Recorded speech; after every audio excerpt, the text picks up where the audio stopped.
मेरे अति प्रियो, आप सबको जय मसीह की। आज सुबह प्रभु का प्रभावशाली वचन मेरे साथ अफीसियों की पत्री निकालिए, उसका 3 अध्याय और उसका 16 वचन।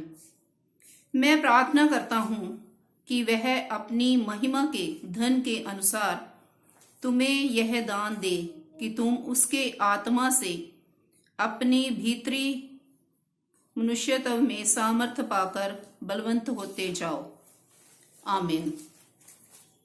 प्रभु के प्रिय लोगों, परमेश्वर के वचन में संत पौलुस अफीसियों की पत्री को लिखते हुए कहते हैं कि मैं प्रार्थना करता हूं कि वह अपनी महिमा के धन के अनुसार तुम्हें यह दान दे कि तुम उसके आत्मा से अपने भीतरी मनुष्यत्व में सामर्थ्य पाकर बलवंत होते जाओ।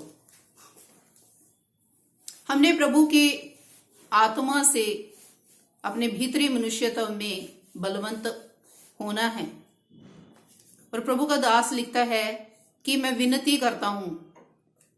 हमने प्रभु से प्रार्थना करनी है पवित्र आत्मा की सामर्थ्य को पाने के लिए, ताकि हमारा भीतरी मनुष्यत्व प्रभु में उसकी सामर्थ्य द्वारा बलवंत होता जाए। हमें भीतरी मनुष्यत्व में बलवंत होने की, बल पाने की जरूरत है। इसलिए प्रिय लोगों, परमेश्वर के इस नए नियम में ज्यादातर प्रभु के इन वचनों में हम देखते हैं कि प्रभु ने पवित्र आत्मा को पाने के लिए वचनों में जोर दिया है।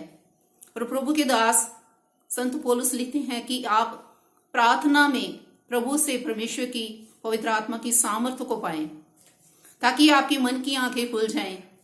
आप प्रभु से उस पराक्रम की आत्मा को, उस सामर्थ्य की आत्मा को प्राप्त करने पाएं, ताकि हम उस शैतान की युक्तियों से और उसके शैतान के जितने भी आक्रमण वो मनुष्यों पर करता है, उनसे युद्ध करने के लिए हम बल को प्राप्त करने पाए, हम उसकी सारी युक्तियों का सामना करने पाए, हम उसके सामने खड़े होने के योग्य होने पाए। और ये संभव है जब परमेश्वर की आत्मा की सामर्थ्य हमारे भीतरी मनुष्यत्व में आएगी। हमें आत्मिक रीति से बलवंत होना है, ताकि हम शैतान की हर एक युक्ति को हम कैंसिल कर सकें। और जब तक हम परमेश्वर की आत्मा उसकी सामर्थ्य से नहीं भर जाते, हमारा भीतरी मनुष्यत्व उसकी सामर्थ्य से बलवंत नहीं होता, तो हम उसकी शैतान की किसी भी युक्ति को असफल नहीं कर सकते। इसलिए उसकी सारी युक्तियों को, उसकी शक्तियों को कैंसिल करने के लिए, असफल करने के लिए हमें पवित्र आत्मा की सामर्थ्य में बल प्राप्त करने की जरूरत है।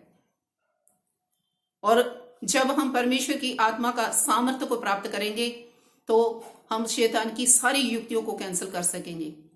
इसलिए आप परमेश्वर के पवित्र जन हैं और परमेश्वर चाहता है कि आप आत्मिक रीति में बढ़ें, आत्मिक मनुष्यत्व में आप सामर्थ्य को प्राप्त करें, भीतरी मनुष्यत्व में सामर्थ्य को प्राप्त करें, ताकि आप एक आत्मिक जन बनने पाए। परमेश्वर के इस वचन द्वारा आपको बहुत सी आशीष और बरकत मिले।